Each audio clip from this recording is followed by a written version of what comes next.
Yes, reka nongere ntangire mbakira ndetse mbaye ikaze mu biganiro byacu bya buri munsi ku munsi uko mugenda mudukurikira ndetse mudeka ko muri kumwe natwe. Uyu munsi rero turongeye turagarutse ku munsi mwiza rwose urimo sinabyita akayagereza buriyara akazuba gakeya akabeho gakeya bega muri musange hari umucyo harakeye ameze fresh. Uyu munsi rero nongeye kugirirwa ubuntu bwo guhostinga igikwerere. Hajya buriya umugabo bari igikwerere cya gikwera baro uzi imyaka y'igikwerere umugabo w'igikwerere uzuko imyaka y'igikwerere ari kuva ku myaka 45 umugabo w'igikwerere none ubwo uri igiki ko ngiye nkubonamo igikwerere kwako narenze ubwo ingimbi bundi bavuga ko ari kuva ku myaka ubwo ni hagati ya 12 na 25. Reka rero ngusobanurire igikwerere ntago wari ubizi, reka mbigusobanurire ubundi kugira ngo umuntu bajye kumwita igikwerere icyo bashingiraho. Umuntu ufite ubwanwa butari ubuterano ubundi kuba bwa bundi buke yaconga rwano kugira ngo bujye bugaragara. Umuntu ufite igihagararo cya hejuru ya 1.80 kandi umuntu wemera ko ari umugabo ataryamana n'abagabo bagenzi be. Uwo muntu ngaba ari igikwerere. Urashingira kuki ko mbona ibintu byose none se ko nziko ibyo bintu bingira ngo hari imyaka ubundi bagende babirokarasamo n'ubundi kubera ko ingimbi nkeka ko nta ngimbi bo y'imyaka 45 uko biri kose ngewe nabivuze nshingiye ku byo mvuze n'ukuntu uhagaze nge kubwangira igikwerera ahubwo wenda nuza kuba utari igikwerera uraza kwikarasa urimo unshatse nawe natanga ikirego ndi kugwa harasinga heze uri kugita igikwerere kandi naricyo kandi ngewe nzi neza ko igikwerere gifite imyaka 45 kandi sindayigeze ariko muhino kuri kw'Imana umeze neza mwaje umuntu uri gukora kuri kamera kubona ko umeze fresh sibyo kuba nambaye ishati oya ufite inda nziza wazanye inda bigaragara ko umeze neza sibyo ufite amatama meza warabyibushye bigaragara ko ibiryo byagutashye urumva tangiye kumva ngo dread nziza bigaragara ko uzishyiramo amafaranga nta muntu ugiriza dread mwana reka nkubwire buya nkanjye impamvu ntagira dread ntago mfite ubushobozi bwo kuzitunga ariko wowe ko ufite dread ubasha kwitaho ukabusa neza ucongesha ubwanwa nk'umuntu w'umukapo bigaragara ko utagitega moto witwaye wambaye agashati keza mwana sinzi kabisa wewe kugira ngo umuntu ahera akubonamo kuri umuntu usanzwe biragoye kuki mukangwa n'ishusho muba muri kuri kamera kuki takanga ahubwo n'ubuzima ushaka none ko ngiye ntabasha gukangisha abantu ko ni ubashije kumbona wabona ko ngiye ndi hasi eso akakanyuze neza ko niba nariye shari butanara ariko mubira ora kudefanda uzi ko wemereye kujya muri banki ushaka kundefanda uyo munsi ejo kazanyihinduka none reka nkubwire wemereye kujya muri banki ukaka miliyoni 5 nge nazaka baka 200,000 kaba yatisha nta bushobozi bwo gutunga miliyoni bakonye nko kuri kamera umuntu uri kubivuga ari kubera ko wowe niba uko biri kose uragaragara nk'umuntu umeze neza kandi unameze neza ntiwigeze ubihakana nicyo kiza cyawe. Reka rero nongere nkwakire kandi nikaze ahangaha umeze gute wa mugabo? Reka mbanze nibutsa abantu yuko twicaye kuri Urban Breeze mu Nyakabande Nyamirambo aho uyu munsi twamaze kuvugurura ako kanenge kukubwira ntuze kwibagirwa kubabwira ko ibintu byahinduye isura twamaze kuvugurura urumva ikintu cyitwa ngo inyubako twayihinduye koko umva cyakoze boss yakoze niba ruzi neza ko winjiraga hehe inyuma mu gikari cyangwa se kuri parking uyu munsi ibintu twabishyize hehe imbere bwami bajya bita imbere mwami cyane twakoreye imbere none urumva uyu munsi yari yo kurangira umuntu bwangu uraza kubona ngo icyapa hejuru etaje hoya ni ku muryango winjirira ku muryango ku muhanda mugari wakirwa n'abakobwa beza cyane kuri reception bahita bakwereka uko ibintu bimeze n'ukuri pe baseka neza ariko mana urumva bambaye neza rega nawe ntago wakorana n'abantu badasobanutse n'ukuri bagerega babyemera. Mbibutsa yuko tubafite na promotion uyu munsi urumva ko guhindura ibintu bituhindura n'ibintu byose kugira ibintu bijyanira najyaga bivuga nsa nkaho narimo kubivuga neza ariko reka mbivuge neza uyu munsi tubafite promotion aho ushobora gutanga inoti 10,000 gusa ibaze niba uyu mwaka wose urangiye udashobora gufata inoti 10,000 uyitange ngo ujye uhabwa sabona na Steam igihe kingana n'ukwezi kose wabuhombye kandi ayo mafaranga ugenda ukayapfusha ubusasha uziko amafaranga kano kanya icyo kinyambi kisigaye kize ku 6,000 Nuwangu ugize n'ibirungo ubirya umunsi umwe mu gihe bari kubona nuza y'ukwezi kose umunsi umwe ubuziriye nabi gahunda no kurya inyama nka makaca uratogusa ukarya icyo nzi cyo biri buze kurangira abantu bamenye ubu uri navuze ko umeze neza barapfa niyo umuntu uzi kurya inyama neza kabisa aratogosa akarya yatajya gukaranga akayirya ariko makaca ntukajya umutindaho yarerewe mu nyama mbere kugira ngo ashyiremo sestomate n'aba yiriye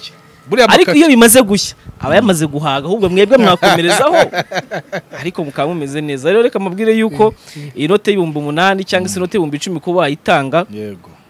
ni nko kuba wakwigomwa aya mafaranga ari kuzagura inyama ariko se inote y'ibihumbi 10 undi yagurira inyama abana ari nayo kurya nkanjye byaguhindurira ubuzima ukwezi kose ukaba fit ukamera neza umubiri ugahumeka neza ku bihumbi 10 ko kundi ibyo bintu ni ikiguzi urumva ntago ari ikigo ahubwo njye mbona umva ari nk'ubuntu bose barashyizeho kugira ngo abantu babashe kugira umubiri utoshe umeze neza. Kenzo niba atarabadabageje mani urumva rwose ukwezi kose ukajya ukiyotera ugakora ako ga steam ndetse ugakora nako ga sauna ugataha rwose utandukanye n'umunaniro. Uyu munsi twavuguruye aho ushobora kugira mu Nyakabanda kuri cafe Nyakabanda rwose ukimanuka ntuzigore uzamanuke muri metero nk'ijana zonyine ureba he ubwo manuka ubwo ubwo manuka ni iburyo bwawe umanuka ni iburyo bwawe usanga ugaruka Nyabugogo uzahita ubona ibyapa rwose uzahita uhagarara ewanira brandinze ku muhanda kabisa wita winjira kuri reception ushobora no kuba wenda wanagorwa no kubamuga cyangwa se usanga ufite amafaranga ariko ntushaka kuyikuraho ari kuri telefone nukuri hano hari nimero ushaka ko naguheza ukazahita uhamagaraho yaho cyangwa se y'umureceptioniste waho agahita kwandika mu gitabo cy'iki cy'abakiriya b'imena niba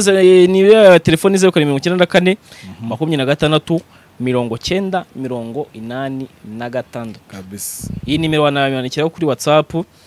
cyangwa se uramutse ukurikiranye iki kiganiro cyacu wanayitubaza muri commentaire tuhita tuyiguhereza kandi nanone ubibutse ko iyo nimero yitabwa n'umwana w'umukobwa kwakira neza kuko hari abantu batinya kwitabwa n'ibintu by'ibigabo kikaza gikubwira witabwa n'umwana mwiza akaguha service nziza ariko biterwa n'amasaha aha nabageze kwera ko buriya abana b'abakobwa bisaba kugira ngo banze bitegure baze za saa sita kwa ko nibwo dufungura nyine nibwo amarembo bafunguye neza baze bakeye kabisa nabo babanze bote urumva baze basa neza bahumura wamfura kwikomereza. Sasa rero reka twite dukubita no twinjira mu kiganiro nyirizino abantu bafite amatsiko yo kumenya ni iki uyu munsi tugiye kuganiraho ariko uyu munsi ndibuze gukoresha za mvugo zo ku mihanda ni muhire rero ngiye kwita nkuzamura yego ndashaka kugira ngo no twinjire tuganire ku bijyanye n'umuvandimwe fata ku mavuta uyu munsi numvishe ko yongeye kugaruka imbere y'abamuburanisha ese baranamuburanisha cyangwa ababurana nabo ye burari igihe Kinyarwanda cy'iki yaburanaga ubwo yaburanaga kwifunga n'ifungurwa cyangwa ifunguro ryarabaye ifunguro ryarabaye aza guhabwa iminsi 30 y'agateganyo aho uyu munsi ari kubarizwa imageragere cyangwa se mu nzu y'igorero yanuza ya mageragere cyangwa se gereza nkuru ya Kigali yego ni hari kubarizwa ariko uyu munsi yongeye kwitaba aho yajuririraga ariko na mbere ko twinjira nyirizina nk'umuntu wenda ubifite amakuru yose ugiye kutuganiriza hari akantu mba mfite k'amatsiko kugira ngo ubaze kugira ngo wenda ubanze umbwire nk'umuntu ntekereza ko ibintu ngiye kukubaza wenda we ntibirakubaho ariko uze kumbwira ishusho ubibonamo ubibona ute iyo umuntu uzi mukora akazi kamwe cyangwa se musa nkaho muhurira mu kazi kamwe mu mazi igihe kinini umubonye yambaye umwambaro impuzangano ya gereza iyo bamuzanye yambaye kuri afite n'amapingu nkawe wenda ko nzi ko ntarabona inkuru yawe wenda bitarakuba sinanabikwifuriza ariko basi mbere yuko wenda winjira mu kiganiro nyirizo none utubwira inkuru ze z'uyu munsi iyo ubonye umuntu w'umujene nka mugenzi wawe yambaye ya bintu wowe byakira ute muri wumva ubaye ute ni ibintu uba wumva ari ibintu koko bajya kunda kuvuga ngo nta mugabo bitabaho ariko se iyo bitaramubaho wowe basi ubibonyesheje amaso yawe ubu byakira ute gute uhita unakomerezaho noneho ku nkuru yiwe nyirizina. Hari umugani bajya baca mu Kinyarwanda ngo aho umugabo ngo aguye ngo urenzaho utwatsi uri umugani waciwe undi mugani waciwe mu nanone baravuga ngo nta mugabo useka imbohe umugabo mbwaseka imbohe yego iyo migani ibiri niyo nageranya yenda n'amagambo mbwiye aho mvuga yuko kuba fata ko mfite yarafunzwe si we wa mbere kandi si nayo wa nyuma cyane ko buri mugabo wese cyangwa se umuntu wese byamubaho bitewe n'icyaha yakoze cyangwa se ibyaha yashinjwe biba bishoboka niyo mpamvu rero nyine bibaho ushobora kuba wakora ikosa cyangwa se ugakora nk'ikintu uzi neza ko nangaruka mbirenda byakugiraho kandi koko bajya bavuga yuko bahana icyaha badahana umuntu ahubwo bakubwira ati icyaha wakoze si cyiza ejo n'ejo bundi ukikosora cyane cyane yuko hari n'abenshi bagiye wenda banafungwa ariko akongera kugaruka mu buzima akongera akabaho neza akongera nyine ugasanga nyine yaragorowe nyine urumva ko nawe niba kuko hari icyaha yabonwe cyangwa se niba ari icyaha ashobora kuba akurikirana kano kanya ibyo byose nkeka ko ntago wamubeshyeye ntago wamubeshyeye kandi ko kaba agomba kubiryozwa reka bivuge gutyo so rero kano kanya niba arimo gukurikiranwaho ibyaha nuko babonye yuko byari kandi sirimwe sikabedi nabwo bagiye bamwihanangiriza umuvugizi w'urwego rw'ubugenzacyaha yagiye abitangaza kenshi ndetse yagiye abivuga ndetse n'uyu munsi hari n'ibindi byaha bigihari cyangwa se bigikurikirana wabonye ko no muri siporo byagezemo abo muri siporo batangiye kwihanangiriza abo muri siporo nabo uzafata umwanya kuko ndabizi uri nuza ariko wenda ngewe impamvu nayo ngobaje kari akabazo ntago kwara uburyo nabwo kwintroduce na kuri mugenzi wacu ku makosa yakoze zari mva mutima zawe nashaka kumva iyo ubonye umuntu w'umujene none reka mve kurifata ku mavuta mfite muri rusange yambaye uriya mwenda wowe muri we wiyumvute ngewe nkurikije ukuntu mbibona biba ari ibintu biteye ubwoba mane kuko hariya deja isi cyangwa abagukurikira bamaze kukubonamo nk'umunyabyaha kabone nubwo baba bitaraguhama none wowe nk'ibibonye rero none uba no mu gisata cy'ibintu yakoraga wowe ubyakira ute ko n'ejo ubundi hari n'undi nawe wabona uriya mwenda si jezi wenda ngo ugiye kuyikoranamo siporo uriya mwenda si teni de siporo ugiye gukora jimu hano ko twari tumwambara ububwa kuko ntawe utageraho uriya mwenda witwa impuzankano nyine nk'uko nyine bawise uwo mwenda nyine ugomba kwambara umuntu ugiye kugira ute ugiye kugororwa rero bimenye neza ko uriya mwenda dufite uko tuzi cyangwa se ufite amateka yawo niyo mpamvu uzasanga nyine nta muntu wese ushobora kugira ngo awudodeshe ku mutayeri ako bamugane uzi ko riba ryaramaze gufata suforme y'uko sindabona mugani n'umuntu wambaye ishati imeze kuriya sinzi nta n'umuntu ndabona bya bindi by'abamodo cyangwa se bamodaringa babyambaye bashobora kuba wanda bajya kumudoringa uriya mwenda wambaye ntago ndabibona sinzi yenda niba uriya mwenda batawuzi cyangwa se bara batarizi ariko rirabara nibara nyine nawe ubwaye ku giti cyawe ureba nawe bana ukagira ubwoba kabisa biba binagoye hari igihe The Ben yajyaga gusezerana mu murenge kera yigeze gufotorwa nyine hari ukuntu bite n'ukuntu amafoto wenda yeditingwamo cyangwa se hari n'umwenda bari abantu baje adone wabizi neza ushaka gufotoramo nk'umwenda ugasanga nuzanye isura yawo ubwo uzanye indi sura runaka rero nawe baramufotoye none tubona asa nk'uwambaye uriya mwenda wese yagiye kudodesha yamuzankano ariko byari amafoto yaje kwisobanura avuga yuko atari kuri mwenda usa ahubwo byawuranye n'iki na pare cyangwa se uburyo ifoto bayiditinzemo atari ko siko byari biri niyo mpamvu uriya mwambaro ntabwo tuye tuwutindaho cyane nyine reka tujye ku rubanza rwa Sengabo Jean Bosco waburanye kuri uyu munsi cyangwa se waburanye itariki 21 z'uku kwezi aho uyu munsi nigeze agaragara avuga amagambo menshi nk'aho yavuze mu rubanza rw'ubushize cyangwa se mu ifungwa ry'agateganyo wabonaga ko uyu munsi asa nk'uwacururutse cyangwa se uyu munsi ubona ko amagambo ari make cyane cyane yuko we yafashe umwanya muto undi mwanya wuharira umunyamategeko we ari we Fatikaramu ibi bintu nk'ababyita cyangwa se bari ku rukiko babonye yuko Fata ku mavuta ashobora kuba yaraganirijwe mu ruhande rumwe babonye ko Fata ku mavuta yamakari cyangwa se bwa bwishongozi yari afite nk'uko byagiye bivugwa mu makomateri cyangwa se ku bitekerezo by'abantu bagiye batangaza kuri za Twitter bishobora kuba byaragabanutse babonye yuko na bwa bwibone bwe cyangwa se uko yaburanye ku giti cye avuga ati nakagombye kuba mburanye nambaye costume urumva babonye ko bishobora kuba nabyo byaragabanutse kubera ko biragoye cyangwa se birabaje kubona umuntu w'umugabo nkafata ku mavuta avuga yuko agomba kubona yambaye costume tukibaza ese mu rukiko koko kuba wambaye costume bihindura bya byaha nabyo ufite ese kuza kuburana ukavuga yuko ni papa ngo baguhaye iyo uza wambaye congo wenda nibo byari kumvikana neza ko wambaye neza ese utangiye gusa nk'uhangana navuga ngo n'amategeko cyangwa se abayobozi uvuga ngo ibipimo bapimye ntago ari byo, ese koko ibyo bintu byari bikwiye koko? Kandi koko ibimenyetso bihari, ariko yavuze ko batigeze bamupima kandi ibimenyetso bihari by'amakuru mfite kandi magazeho neza nuko yapimwe kandi ibimenyetso bihari byemewe bya Rwanda Forensic Laboratory. Ibindi rero yaburanaga muri kiriya gihe bisa nkaho ni nka kwa kuri nyine ubwo umuntu nyine yaburana nyine we nyine nuko ashaka kwikuraho icyasha, ariko raporo yose yari ihari.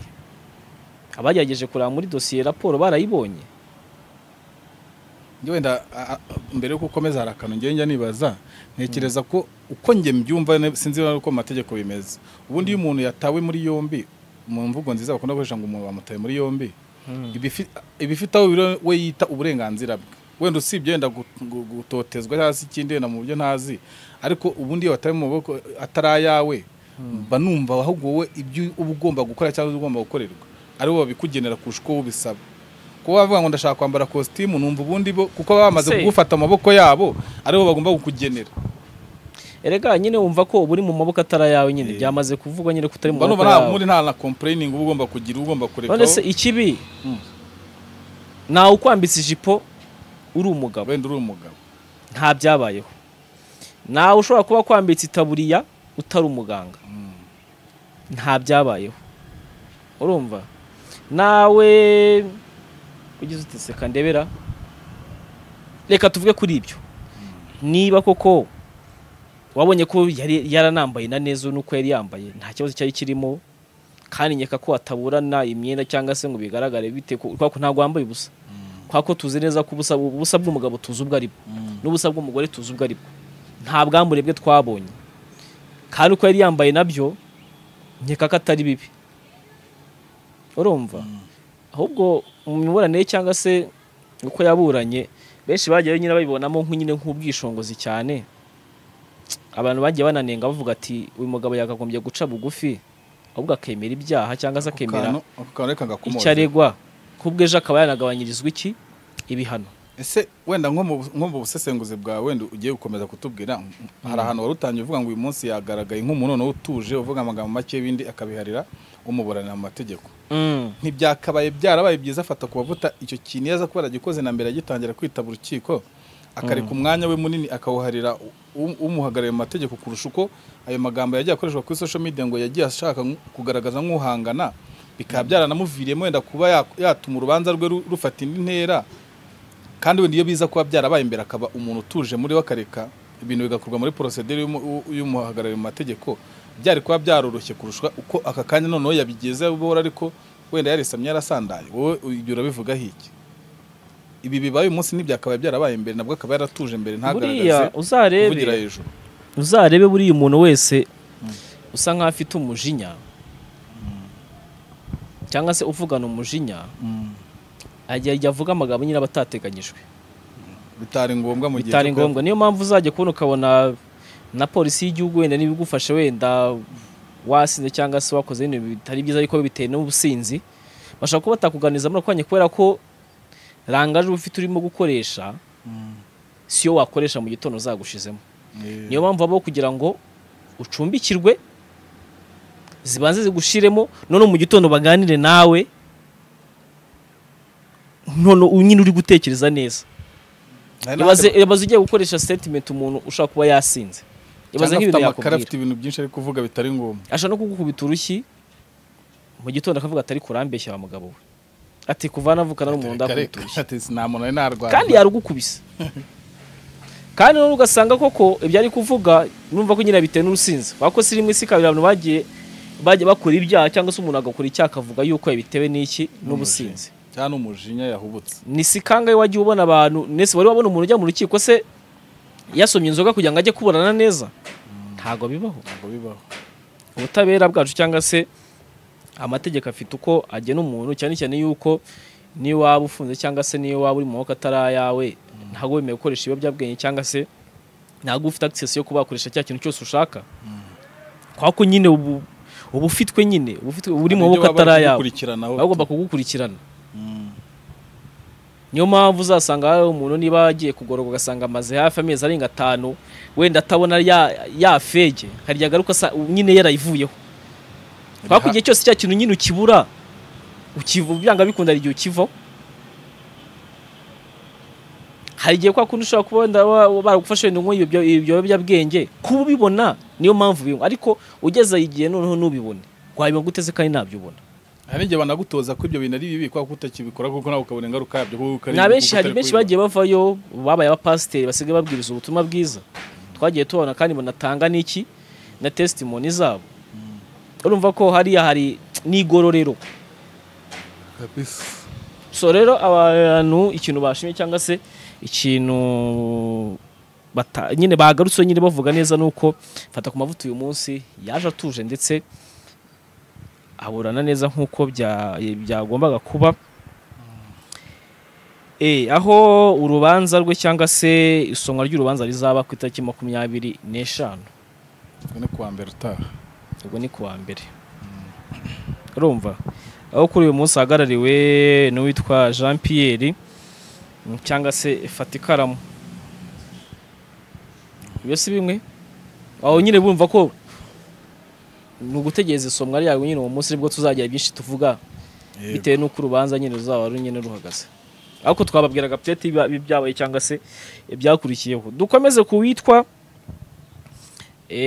Mano y'Imana umwe watangaga amafaranga umwe watanga amafaranga kuri YouTube sinzi ariko nawe ubanza nayo yagiraga nese utanga amafaranga gute kandi numvaga ko nawe nayagira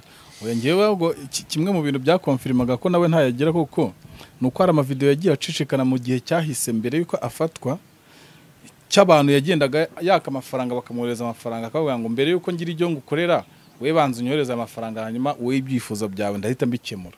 kandi bikaza kurangira bigaragaye ko bayoherezaga ibyo bintu yababwiye ntabikore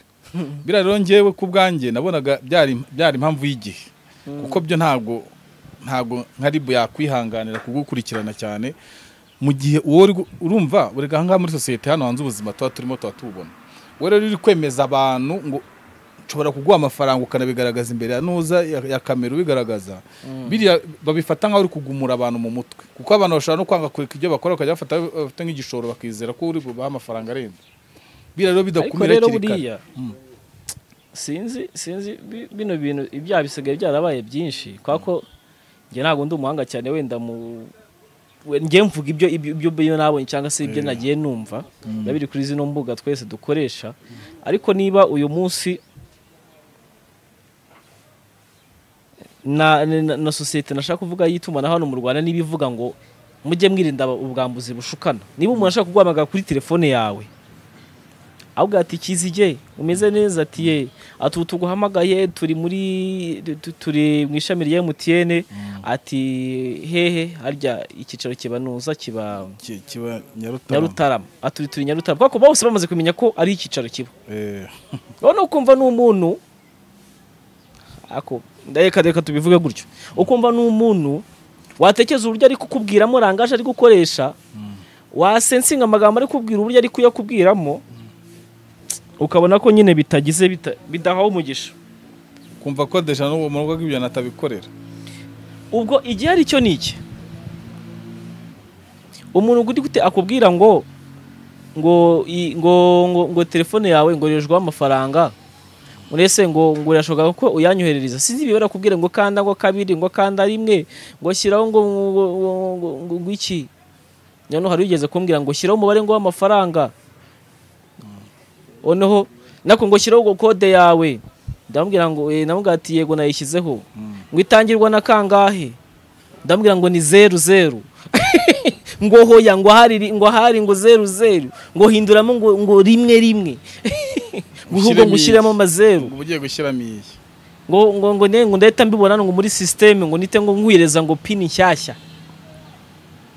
nyuma nawe kandi tangiye umusa wasashatse kandi kazukora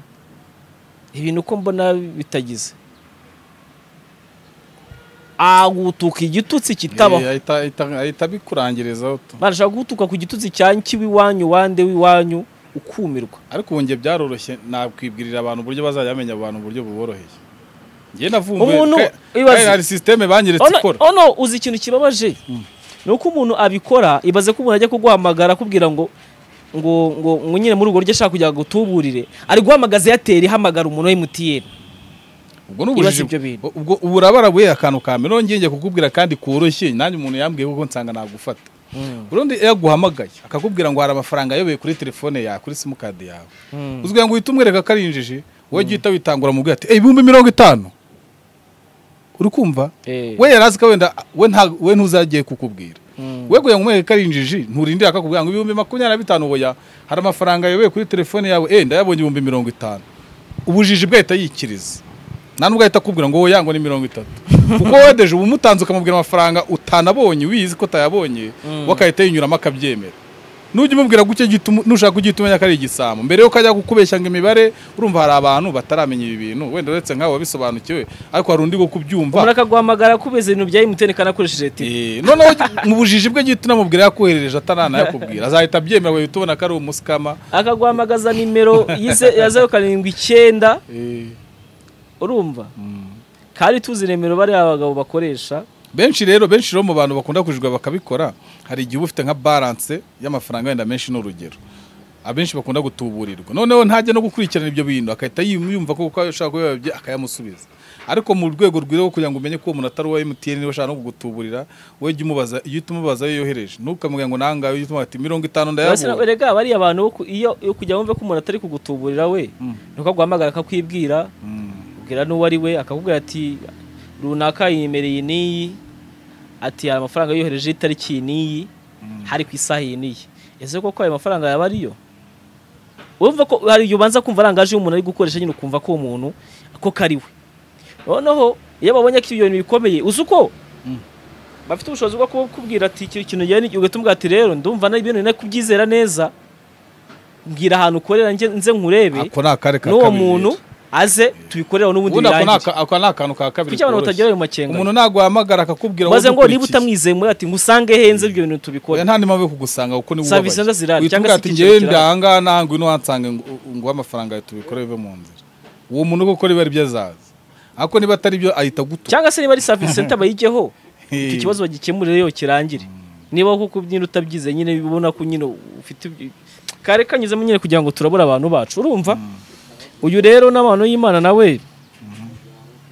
ni kwa kuri nyine style nyine umuntu nawe abayikoreye ibiganiro nyine byo kuri YouTube bisa nkaho bitwika cyangwa se bigira gute ariko nabyo ndimo iki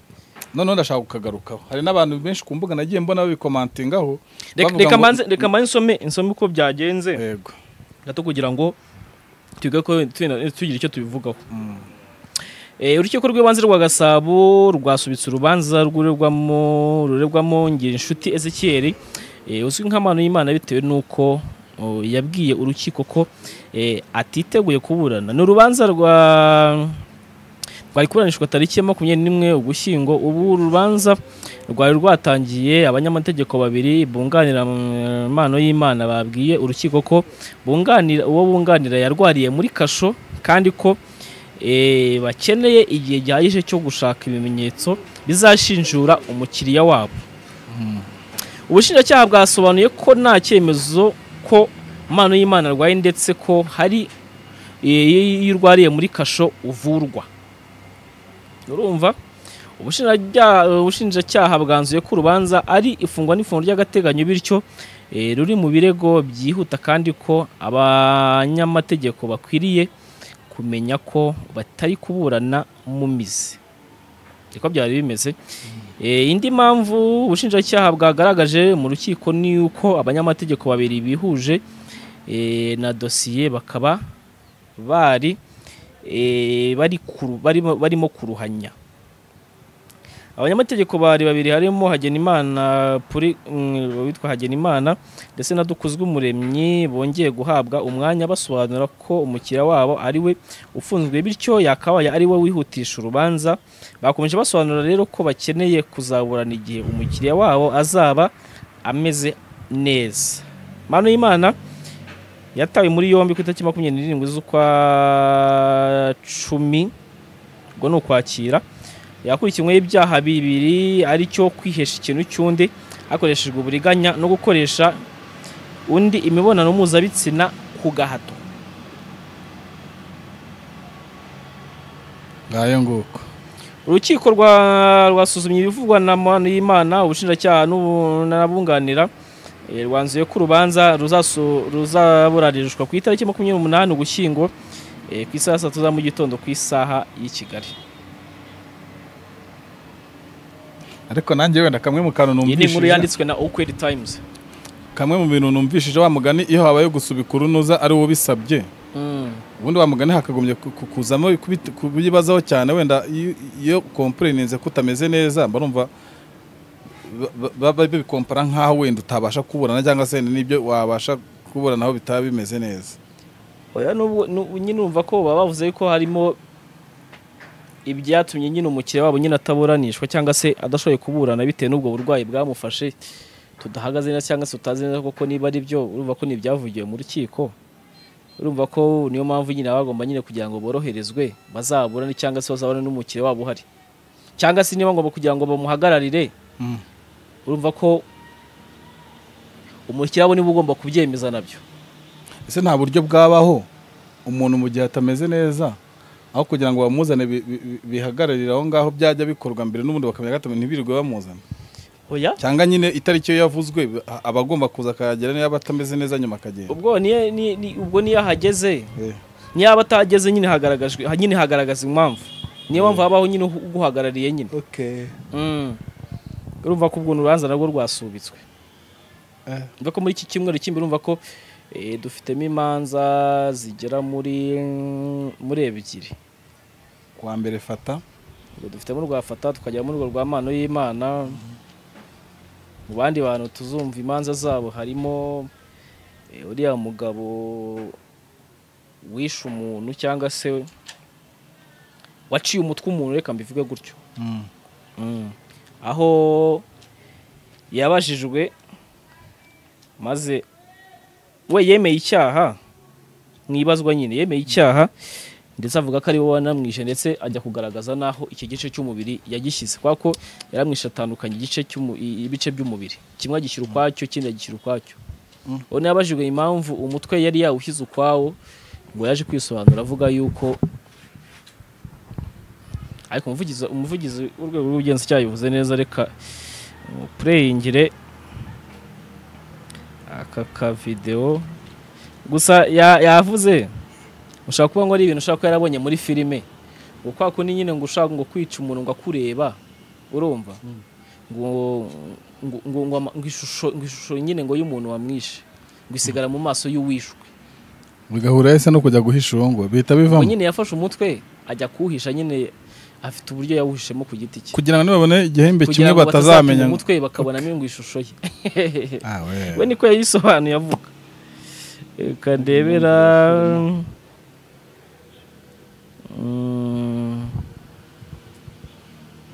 kandeba aka video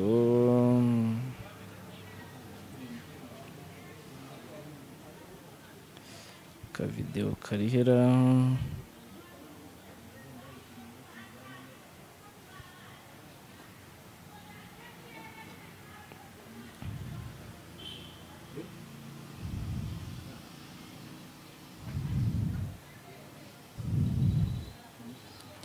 Nshaka kuza kukabona bitinze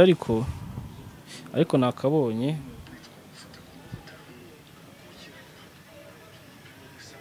Ibintu byafata ku mavuta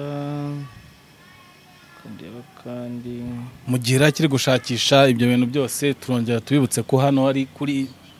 twicaye ahakorera Urban Breeze, dufite sauna nziza na buri kimwe cyose. Ushobora kuza rwose ni kare bukakirwa n'abakobwa bacu kuri promosiyo y'ibihumbi 10 mu gihe kingana n'ukwezi, ukikora sauna n'agasteam ukamera neza ukamera fresh. Urumva ko yanga ku gacumi kawe ugenda ukajya kugashyira ahantu cyangwa se ukajyane mu buyobe. Ushobora kuzarangiza ukwezi umeze neza kandi uza buri munsi, nta nubwo twe tukurimita iyo wayishyuye rwose. Niyo washaka ku munsi kaza gatanu nta kibazo, ariko ukamera neza ukagira ubuzima bwiza, ukagira uruhu rwiza nk'urw'uyu muvandimwe mubona afite. Urana ko yayiyobotse. Ubundi urugero rwiza urebera ku muntu ubikubwira. Kirazira ko uzayoboka ikintu utabanje kureba ubikubwira niba gikora, ariko ushaka kugira ubuzima bwiza buzira umuze. Hano rwose turakwakira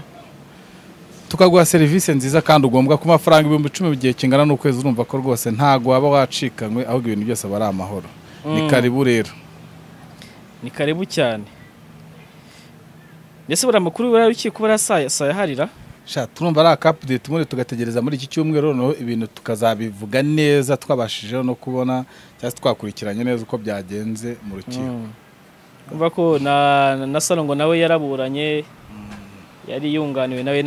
n'abanyamategeko 4, aho nawe yaje guhabwa iminsi 30 y'agateganyo. Yahaye iminsi 30 y'agateganyo. Yego. Ubu nayo tuzumva mu mizi. Nagomba kurana mu mizi, urumva ko ubu kano kanya ubu nawe yageze imageragere.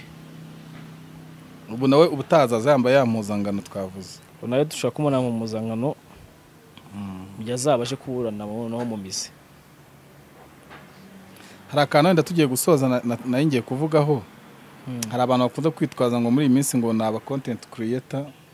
aho ugasanga nyine ibintu bagiye gukora cyangwa se bari kuvuga bamugana bimwe mu bigize icyaha. Ubwo rero bamwe mu bakora ama content cyangwa se bari gucreating ibintu mushaka gukora ngo mu uploading, babe maso mube maso kuko hari igihe uzajya avuga ikintu akaba ari we witanzemo amakuru. Nuko bimeze, twashimira abari badukurikiranye. Yana twabashimira, tukazahura mu biganiro by'ubutaha tuza no tubasesengura cyangwa tuvuga mu buryo burambuye uko byagenze mu rubanza. Murakoze cyane.